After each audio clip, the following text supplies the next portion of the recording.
Coucou, alors je viens vous présenter le Mibramig Magical Tarot.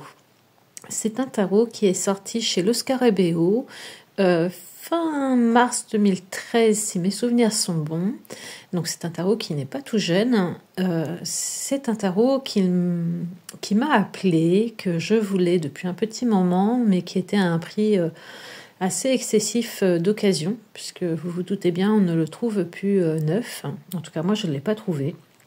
Et à force de recherche et de patience, j'ai fini par le trouver sur Vinted à un prix tout à fait raisonnable.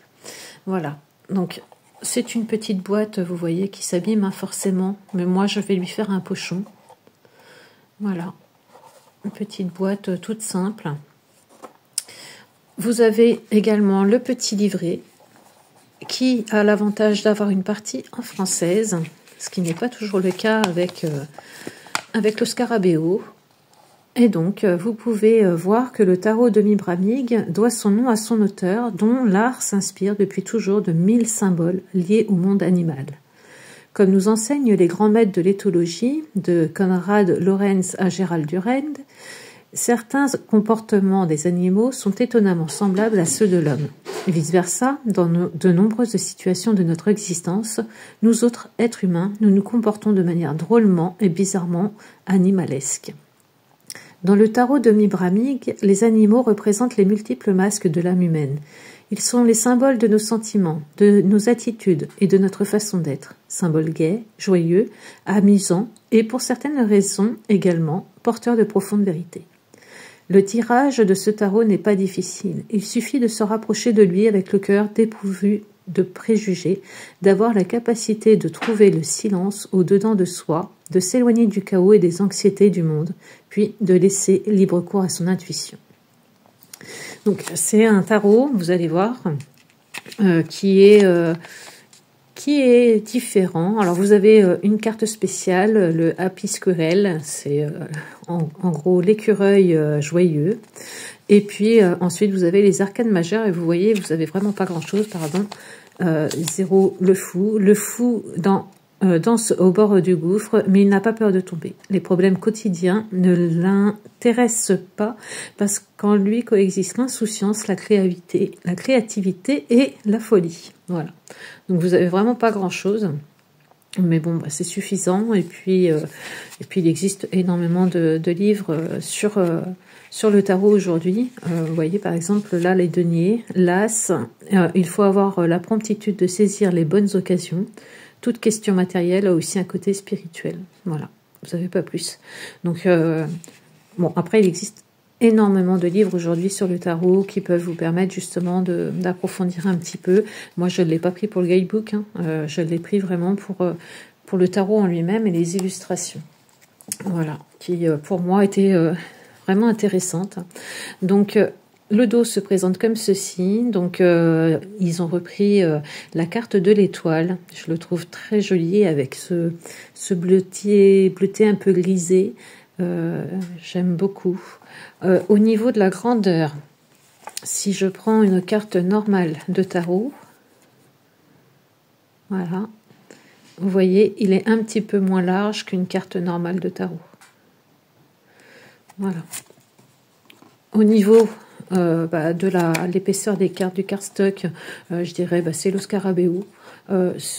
C'est pas voilà des cartes très très dures, très mastoc, mais elles reviennent bien en place. Moi j'aime beaucoup.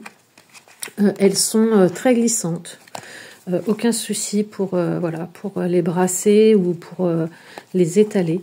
Vraiment des cartes voilà très glissante, vraiment très agréable. Et puis je vais vous montrer, alors bien sûr les tranches qui sont neutres, ce que j'aime particulièrement. On va pousser tout ça. Voilà. Et puis donc je vais vous montrer le jeu en lui-même. Voilà. Donc là nous avons la carte de présentation de Lo Scarabeo. Et nous allons commencer avec le fou, qui est un espèce de petit perroquet. Vous voyez, avec sa petite fleur à la main, son petit baluchon à l'arrière. Il y a le petit chien qui, vous voyez, a une petite tête un peu étrange. Alors c'est ce que j'aime hein, dans ce tarot, c'est un petit peu cette étrangeté. Vous n'allez pas voir d'humain à proprement parler. Et j'aime beaucoup l'énergie qu'il dégage. Donc voici le fou. Hop, le magicien avec l'éléphant. On voit ici, à chaque fois, tous les... Ça y est, j'ai perdu le nom. Tous les outils, hein, que ce soit l'épée, le bâton, la coupe et le denier. Nous avons bien la main vers le bas, la main vers le haut. Voilà. La grande prêtresse. Donc il suit vraiment bien le Rider-Waite. Hein. On retrouve la symbolique du Rider-Waite. Vous me direz ce que vous pensez des illustrations. Moi, je sais que les illustrations me plaisent beaucoup. Ça change. L'impératrice avec cette girafe. Voilà. L'empereur avec ce morse. Ils ont très bien choisi, je trouve, l'empereur. Les illustrations, ouais, me plaisent beaucoup. C'est ce qui m'a fait craquer. Alors bon, je vous dis, j'ai cherché pendant un bout de temps, mais à chaque fois, c'était vraiment à des prix exagérés. Et là, j'ai réussi à le trouver à moins de 20 €. Et on est à neuf, mis à part la boîte, hein, qui est un petit peu abîmée avec le temps. Mais voilà. Très beau jeu. Les amoureux. Ah, vous voyez là, il y a des cartes des fois où on a un petit peu les corps humains. Le chariot.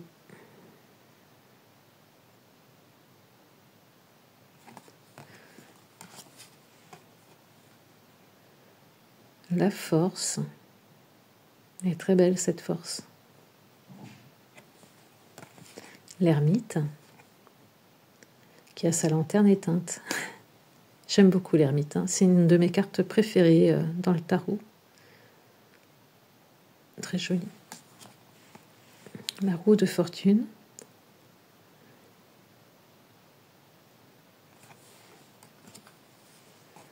La justice.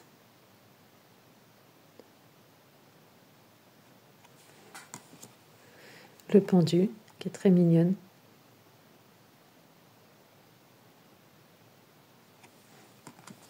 La mort, l'arcane sans nom. Avec ces petits oiseaux en haut. Ces squelettes d'oiseaux, je pourrais dire. La tempérance. Elle est très belle celle-ci aussi. J'aime beaucoup. Le diable. Donc là, on voit juste les chaînes. On ne voit pas ce qui y est attaché. J'aime beaucoup aussi la représentation du diable. Hop là, la tour. Avec ces lapins qui ont fui la tour, qui ont sauté. Il en a perdu sa couronne. Très mignonne. Donc la carte que nous retrouvons sur le dos de la carte. L'étoile.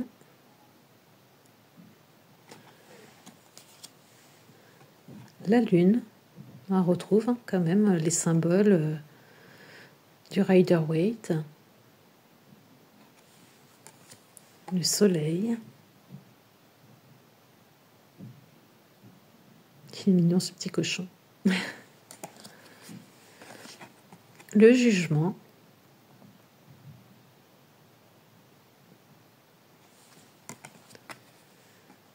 Le monde.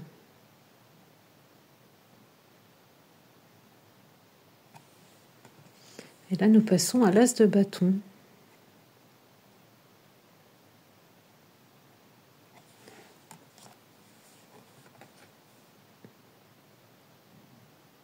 C'est vrai que ouais, j'aime beaucoup.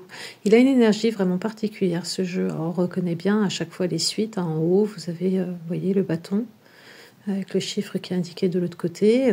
Puis bon, l'image hein, qui reprend bien le Rider-Waite. J'aime beaucoup l'énergie qu'il dégage, le choix des animaux, les couleurs. La bordure bleue ne me dérange pas plus que ça, en fait. J'aime pas habituellement les bordures. Hein. Mais sur ce jeu, elle ne me dérange pas particulièrement. Voilà. Le 3 de bâton. Moi, je suis assez contente hein, quand même d'avoir réussi à le trouver à ce prix-là et de l'avoir dans ma cartothèque. Je vais lui faire un petit pochon pour le protéger. C'est quand même un jeu qui va bientôt avoir 12 ans. Donc pas un jeu tout récent. Et il me plaît beaucoup. Regardez, comme il est mignon. Le 6 de bâton. J'adore. Alors j'ai conscience hein, que ça peut ne pas plaire à tout le monde. Parce que bon, ben voilà, c'est un univers un petit peu à part. Hein. On va pas se mentir. Avec ces petits chiens. Mais j'aime beaucoup les illustrations. Vraiment, j'aime beaucoup le travail qui a été fait. Et puis bon, le guidebook est vraiment tout simple, avec juste l'essentiel. Donc ça nous permet quelque part quand même de travailler, nous, avec notre intuition, et puis avec ce qu'on a déjà appris du tarot. Voilà, là, on reconnaît bien hein, quand même le 10 de bâton, où on est accablé par tout ce qu'on porte, tout ce qu'on a sur les épaules, toutes les responsabilités qu'on a entrepris de prendre seul. Et ça nous invite quand même à lâcher prise. Voilà. C'est une carte voilà, qui parle d'elle-même, je trouve.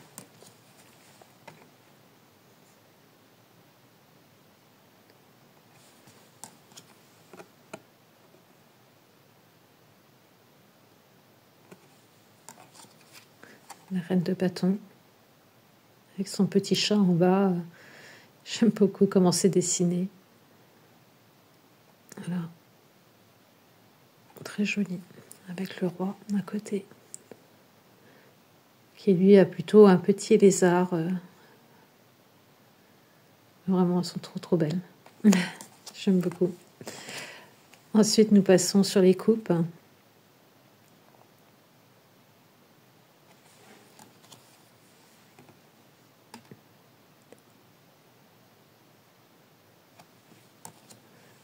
Vous me direz en commentaire si vous connaissiez ce jeu, le Mibramig Magical Tarot. Si vous en aviez déjà entendu parler, si vous l'aviez déjà dans votre cartothèque, ça m'intéresserait.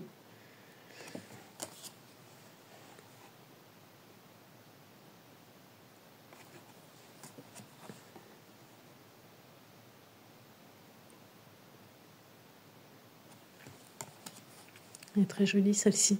Elle est très touchante.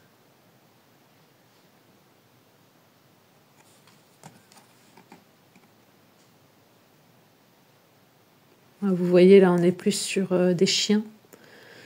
À chaque fois, on change d'animal. Ça me fait très rire, cette lune avec ce gros nez.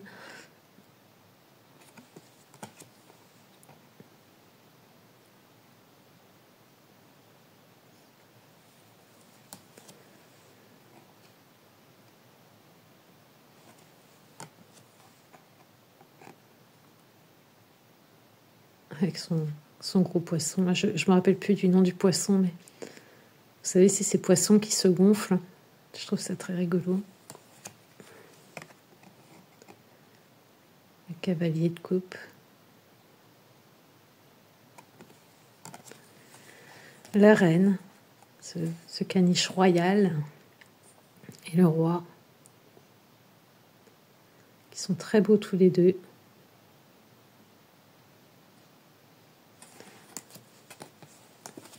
Nous arrivons sur les épées.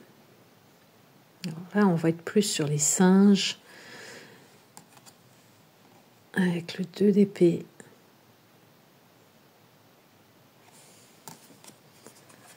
Le 3.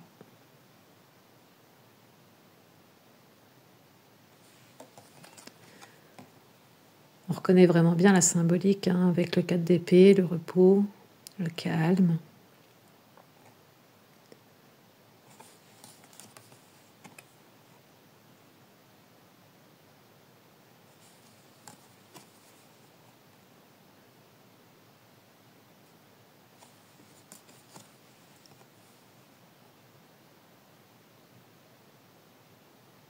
Oui. Oh, pardon. Je serais quand même oui, surprise de, voilà, de l'utiliser régulièrement. Il a vraiment une énergie toute particulière. Hein. Vraiment, celui d'épée est vraiment très bien fait aussi. Hein.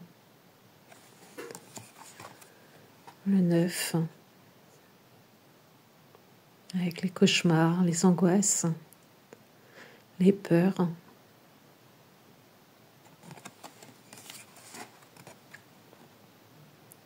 Le 10, qui forcément est un peu plus sanglante.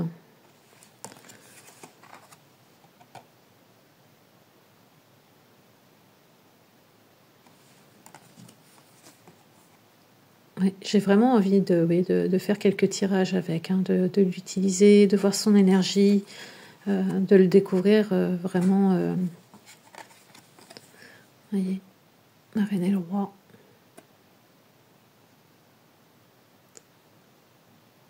J'aime beaucoup. Et ensuite, nous arrivons sur les deniers avec l'as. Donc là, nous allons être plus sur les oiseaux. Le 2. Les couleurs sont vraiment belles. Hein. Franchement, je trouve qu'elles sont contrastées. Elles sont très jolies. Le 3 de denier. On reconnaît bien le travail, la collaboration, l'entraide. Le 4.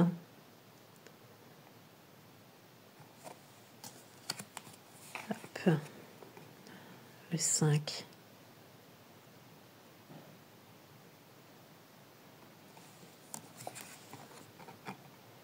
Le 6.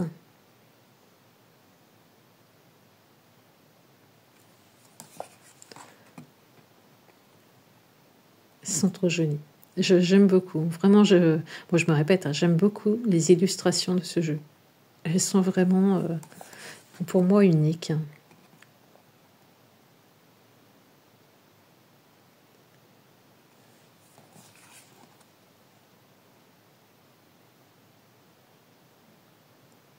Le 9 de denier, où on savoure, hein.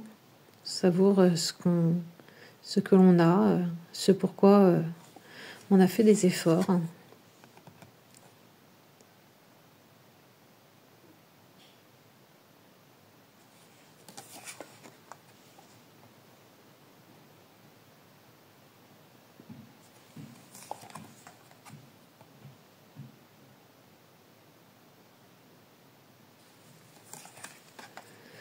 Et la reine et le roi, qui sont très jolis aussi. J'aime beaucoup. Et nous avons cette carte supplémentaire, cette carte un petit peu bonus dans le jeu, l'écureuil heureux, qui est toute mignonne aussi avec ses petits papillons jaunes. Vraiment adorable. Voilà. Donc dites-moi ce que vous en pensez de ce tarot qui, ma foi, n'est pas tout récent, qui est, selon moi, un petit peu différent de ce que j'ai l'habitude de présenter. Dites-moi si vous l'aviez déjà dans votre cartothèque, si vous le connaissiez, si du coup vous avez fait une découverte en regardant cette vidéo. Et puis je vous embrasse.